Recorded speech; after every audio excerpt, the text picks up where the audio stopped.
Hi friends, welcome to my channel. இந்த வீடியோவில் நம்ம அளவு ப்ளவுஸை வச்சு எப்படி கட் பண்ண போகிறோன்றது தான் பார்க்க போகிறோம். இது ஒரு லைனிங் ப்ளவுஸு. ஃபஸ்ட்டு நம்ம கீழே மடித்து தைக்கிறதுக்கு எப்போதும் போல் 1 இன்ச் நான் விட்டுருக்கேன். 1 இன்ச் விட்டுக்கலாம், 1.5 இன்ச் விட்டுக்கலாம். ப்ளவுஸோட நீளம் வந்து 15 இன்ச்சஸ்ஸு.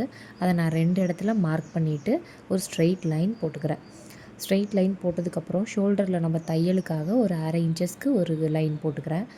அதுக்கப்புறம் அளவு ப்ளவுஸில் கழுத்து அகலம் எவ்வளோ வச்சுருக்காங்கன்றதை நம்ம செக் பண்ணிட்டு இதே மாதிரியே நம்ம அப்படியே அளவு ப்ளவுஸை போட்டு வெட்டுறதும் ஒரு வீடியோ போட்டிருக்கேன். இப்படி அளவு எடுத்து வெட்டுறதும் நான் இந்த வீடியோவில் பார்த்து தெரிஞ்சுக்கோங்க. அளவு ப்ளவுஸில் வந்து கழுத்து அகலம் 3 இன்ச்சஸ் இருந்துச்சு, ஷோல்டர் அகலம் 2.5 இன்ச்சஸ் இருந்துச்சு. அதை நான் மார்க் பண்ணிக்கிட்டேன்.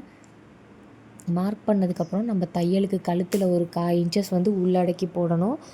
ஷோல்டரில் வந்து ஒரு 1/2 இன்ச்சஸ் வந்து வெளியில் போடணும். ஏன்னா அப்போ தான் கை அட்டாச் பண்ணும்போது அந்த 1/2 இன்ச்சஸ் இருக்கும். அதுக்கப்புறம் நம்மளுக்கு ஆம்ஹோல் சைடு வந்து அந்த அளவுகள் எவ்வளோ இருக்குன்றதை நான் பார்த்தேன். அதில் வந்து இவங்களுக்கு 8 இன்ச்சஸ் கரெக்டாக இருந்தது. அந்த 8 இன்ச்சஸ் நம்ம வச்சுக்கிட்டேன். இதே இன்னொரு மெத்தட்லேயும் நான் சொல்லி கொடுத்துருக்கேன். 13.5 இன்ச்சஸ்லேருந்து 8 இன்ச்சஸ் வைக்கிற மாதிரி 7.5, அதாவது கையோட அகலத்துக்கு தகுந்தாப்பில் ஆம்ஹோல் தகுந்தாப்பில் சொல்லி கொடுத்துருக்கேன். அது மாதிரி நம்ம போட்டுக்கலாம். இப்போ இதில் இவங்களுக்கு 8 இன்ச்சஸ் இருந்தது. அதை நான் மார்க் பண்ணிட்டு ஒரு 1/4 இன்ச்சஸ் வந்து தையலுக்கு விட்டு நான் பாக்ஸ் போட்டு எடுத்துக்கிட்டேன். பாக்ஸ் போட்டு எடுத்ததுக்கப்புறம் இப்போ அவங்களோட செஸ்ட் அளவு எவ்வளோன்றதை மெஷர் பண்ணிக்கிட்டேன். 20.5 இன்ச்சஸ் இருந்துச்சு. அதாவது பேக் பார்ட் மட்டும் 20.5 இன்ச்சஸ் இருந்தது. 20 பாதி வந்து 10.25. அந்த 10.25 நான் மேலேயும் இடுப்பு பக்கமும் மார்க் பண்ணி எடுத்து அதை ஒரு ஜாயின் பண்ணிக்கிட்டேன் லைனு. தையலுக்காக ஒரு 1.5 இன்ச்சஸ் நான் மார்க் பண்ணி எடுத்துக்கிட்டாச்சு. இப்போ ஆம்ஹோலில் வந்து ஒரு 1.25 இன்ச்சஸ் அந்த கார்னர்லேருந்து பாக்ஸ்லேருந்து எடுத்து ஆம்ஹோல் ஸ்கேலை வச்சு நான் ஒரு கர்வ் வரைஞ்சிக்கிட்டேன். இப்போ கர்வ் வரைஞ்சதுக்கப்புறம் அவங்களுக்கு ஆம்ஹோல் ரவுண்ட் எவ்வளோ இருக்குன்றதை நம்ம ப்ளவுஸில் செக் பண்ணிக்கணும். ஆம்ஹோல் ரவுண்டு வந்து அவங்களுக்கு 9.25 இருந்தது. இப்போ நான் அளக்கிற மாதிரியே அளந்து பார்த்துக்கோங்க. ஆம்ஹோல் ரவுண்டு வந்து 9.25 இன்ச்சஸ் இருந்தது. நான் அந்த 9.25 இன்ச்சஸ் வந்து ப்ளவுஸில் இருக்கான்றதை நான் செக் பண்ணி பார்த்துக்கிட்டேன். அதாவது ரெடி அளவுலேருந்து நான் பார்த்துட்ருக்கேன். 9.25 எனக்கு கரெக்டாக இருந்தது. இப்போ கரெக்டாக இருந்ததுக்கப்புறம் நம்ம 1/2 இன்ச்சஸ் தையலுக்காக விட்டு நம்ம மார்க் பண்ணி எடுத்துக்கலாம். அதாவது ஆல்ரெடி நம்ம வந்து ஷோல்டரில் ஒரு 1/2 இன்ச்சஸ் தையலுக்கு விட்டுருந்தோம்ல, அதை நம்ம மார்க் பண்ணி எடுத்துக்கிட்டாச்சு. இப்போ கழுத்து இறக்கம் வந்து பின்கழுத்து இறக்கம் ப்ளவுஸில் எவ்வளோ இருக்குன்றதை நான் செக் பண்ணி எடுத்தேன். அதில் வந்து அவங்களுக்கு 8.5 இன்ச்சஸ் இருந்தது. இந்த பாருங்கள், இது மாதிரி செக் பண்ணிக்கணும். பின்கழுத்து இறக்கம் வந்து 8.5 இன்ச்சஸ். ஸோ அந்த 8.5 இன்ச்சஸை நான் அப்படியே வச்சு மார்க் பண்ணிக்கிட்டேன். மார்க் பண்ணி எடுத்துகிட்டு கீழேயும் நம்ம மேலே 3 இன்ச்சஸ் வச்சோமோ அதே 3 இன்ச்சஸ் அகலத்துக்கு கீழேயும் வச்சுட்டு நம்ம ஒரு பாக்ஸ் மாதிரி போட்டு கர்வ் வரைஞ்சி எடுத்துக்கலாம். இப்போ இதில் நான் வந்து எந்த அளவு ஸ்கேலும் வச்சு நான் கர்வ் வரையில. நார்மலாக கையிலேயே தான் நான் கர்வ் வரைஞ்சிருக்கேன். நம்ம வெட்ட போகிற இடம் வந்து ஒரு 1/4 இன்ச்சஸ் உள்ளே தள்ளி தான் வெட்டணும். ஸோ அதையும் நான் மார்க் பண்ணி காமிச்சிருக்கேன். இப்போ பேக் பார்ட்டு நம்ம கட் பண்ணி எடுத்துடலாம்.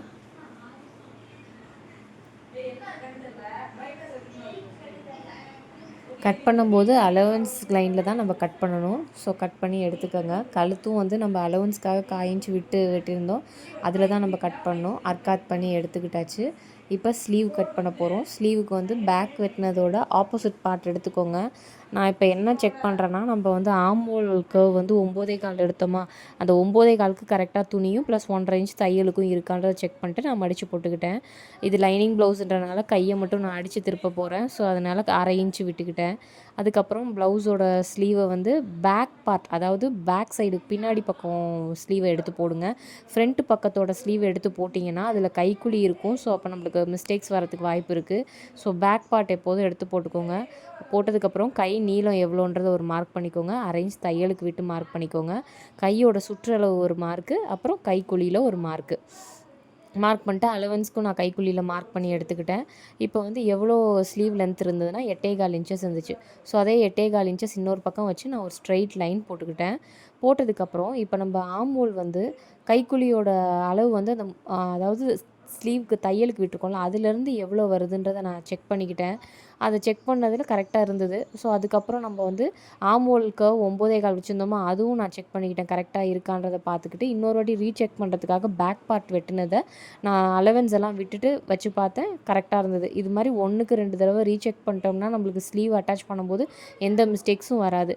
இப்போ எல்லாத்தையும் நம்ம ஜாயின் பண்ணி ஒரு லைன் போட்டுக்கலாம். தையலுக்காக 1.5 இன்ச்சஸ் விட்டும் லைன் போட்டுட்டு கரெக்டாக ஒரு 2 இன்ச்சஸ் வரைக்கும் அந்த ஸ்டார்டிங்கில் இதை வந்து எந்த கர்வும் வரைய வேணாம். 2 இன்ச்சஸ் வரைக்கும் நீங்கள் ஸ்ட்ரைட்டாக வரைஞ்சிட்டு எடுத்துகிட்டு அங்கேருந்து வந்து ஒரு கர்வ் வரைஞ்சிக்கோங்க. அவ்வளோதான். 2 இன்ச்சஸ் அதுக்கு முன்னாடியே நீங்கள் கர்வ் வரைஞ்சிட்டிங்கன்னா தான் இந்த ஸ்லீவில் சுருக்கம் அது மாதிரி இழுத்துக்கிட்டு வரதெல்லாம் ப்ராப்ளம் இருக்கும்.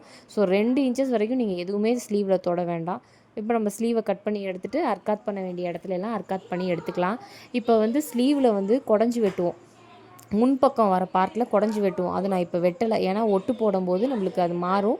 ஸோ அதனால் நம்ம அப்போ வெட்டிக்கலான்றதுனால நான் எடுத்து வச்சுட்டேன். இப்போ பேக் பார்ட் கிராஸ் பீஸில் போட்டிருக்கோம். இப்போ கிராஸ் பீஸ் போட்டிருக்கனால பேக்கை வந்து நம்ம ஸ்லீவ் வெட்டியிருந்தோம்ல அந்த இடத்துல அப்படியே நீங்கள் கிராஸில் போட்டுக்கோங்க. ஆஸ் இட் இஸ் எப்போதும் மார்க் பண்ணுற மாதிரி ஷோல்டர், ஆம் ஹோலு, கழுத்து பக்கம் எல்லாத்தையும் மார்க் பண்ணிக்கோங்க.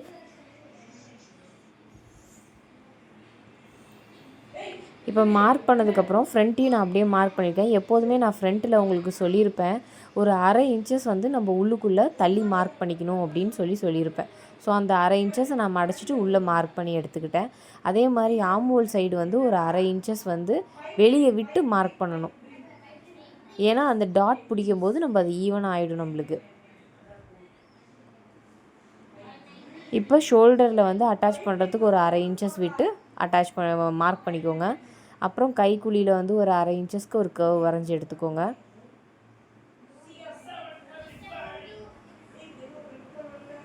அதுக்கப்புறம் இப்போ ஃப்ரண்ட்டோட கழுத்து இறக்கம் எவ்வளோன்றதை நான் ப்ளவுஸை வச்சே செக் பண்ணிக்கிறேன். அதில் அவங்களுக்கு 6.5 இன்ச்சஸ் இருந்துச்சு. இந்த மாதிரி அளந்து பார்க்கும்போது 6.5 இன்ச்சஸ் இருந்துச்சு. 6.5 இன்ச்சஸில் நான் வந்து தையலுக்கு விட்டது போக 6.25 வச்சேன். நம்ம கிராஸ் பீஸ் கொடுத்து திருப்பும்போது கரெக்டாக அந்த 1/4 இன்ச்சஸ் மேட்ச் ஆகிடும். ஸோ அதனால் நான் 6.25 வச்சு ஒரு பாக்ஸ் போட்டுக்கிட்டேன். இப்போ பாக்ஸ் போட்டதுக்கப்புறம் எப்போதுமே நம்ம ஒரு 1/4 இன்ச்சஸ் விட்டு நம்ம ஒரு கர்வ் வரைவோம் கழுத்தில். அந்த 1/4 இன்ச்சஸ் விட்டு நான் ஒரு கர்வ் வரைஞ்சிக்கிட்டேன். ஏன் அந்த 1/4 இன்ச்சஸ் உள்ளடங்கி கர்வ் வரைகிறேன்னா அப்போ அந்த ரவுண்டு ஷேப் கரெக்டாக கிடைக்கும். சில பேர் அந்த பாக்ஸ்லேயே வரைவாங்க, அப்போ வி ஷேப் மாதிரி நம்ம கொக்கி போடும்போது ஒரு மாதிரி இருக்கும் ஷேப். இந்த மாதிரி வெட்டும்போது கரெக்டாக அந்த யூ வந்து அழகாக ரவுண்டாக வரும். ஸோ அதுக்காக தான்.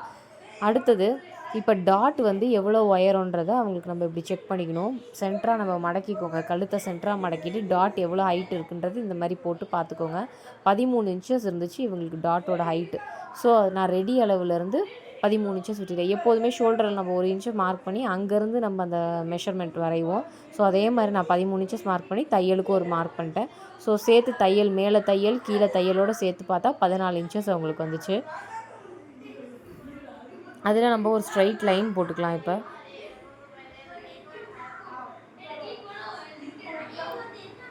இப்போ ஸ்ட்ரைட் லைன் போட்டதுக்கப்புறம் 2 பக்கமும் கொக்கி சைடு ஒரு 2 இன்ச்சஸ், ஆம்போல் சைடு ஒரு 2 இன்ச்சஸ் அந்த வி ஷேப் வரைகிறதுக்காக நம்ம 2 இன்ச்சஸ் 2 பக்கமும் விட்டுக்கிறோம். இப்போ நான் அது சரியாக இருக்கான்றதை அளவு ப்ளவுஸை போட்டு நான் செக் பண்ணிக்கிட்டேன். கரெக்டாக இருந்தது. இப்போ 2 பக்கமும் 2 இன்ச்சஸ் விட்டு நம்ம ஒரு லைன் போட்டுக்கலாம், ஸ்ட்ரைட் லைன் போட்டுக்கலாம். அதுக்கு முன்னாடி சில பேர் கேட்பீங்க சென்டர் டாட் எவ்வளோ மெஷர்மெண்ட் வைக்கணுன்றது. நம்ம கழுத்து அகலம் 3 இன்ச்சஸ் விட்டோம். அதே மாதிரி ஷோல்டரில் ஒரு இன்ச்சஸ் அங்கே மார்க் பண்ணி அங்கேருந்து சென்டர் டாட் வரைங்கன்னு சொன்னேன். So 3 + 1 4 inches. அந்த 4 இன்ச்சஸ் கொக்கி சைட்லேருந்து வச்சுக்கோங்க. கரெக்டாக சென்டர் டாட் கரெக்டாக உங்களுக்கு கப்பு உட்காரும். ஸோ அந்த 2 இடத்துலையும் நான் லைன் போட்டு எடுத்துக்கிட்டேன்.